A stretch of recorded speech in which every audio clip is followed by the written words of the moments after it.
Bismillahirrahmanirrahim. Kur'an-ı Kerim'in insanlığa rahmet olarak indirildiği Kadir Gecesi'ne bizleri ulaştıran Allah-u Teala'ya hamdolsun. Yüce Rabbimiz cümlemizi 1000 aydan daha hayırlı olan Kadir Gecesi'nin feyiz ve bereketinden istifade edenlerden eylesin inşallah. Oruçlarımızı ve ibadetlerimizi kabul buyursun.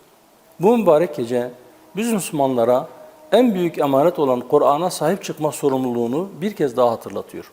Bizler Kur'an'ın mesajına sımsıkı sarıldığımızda tarihimizin en şerefli sayfalarını yazdık. Ancak Kur'an'a sırt çevirdiğimizde ise ümmetin hali perişan olmuştur. Adaletsizlik yaygınlaşmış, ilim yerini cehalete, vahdet yerini tefrikaya bırakmıştır.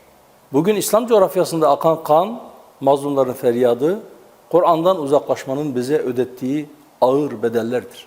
Allah'ın kitabına sırt dönen Müslümanlar, Batı menşeli ideolojilere, cahili adetlere ve şeytani aidiyetlere yöneldiklerinde yalnızca birlik ve beraberliklerini kaybetmekle kalmadılar. Aynı zamanda birbirlerine düşüp adavetin ve tefrikanın pençesinde kıvranmaya başladılar. Ne yazık ki bu adavet ve tefrika hala canlılığını korumaktadır. Bunun sonucunda Müslümanlar başta Filistin olmak üzere dünyanın birçok yerinde zulüm altında amansız acı ve ıstıraplar içerisinde kıvranmaktadır. 1000 aydan daha hayırlı olan bu gecenin 1000 yıllık kardeşliğimizin adalet temelinde yeniden ihya edilmesine, tüm dünyada Müslümanların birlik ve beraberliğine vesile olmasını Yüce Allah'tan diliyor. Bu vesileyle mübarek Kadir Gecenizi tebrik ediyorum.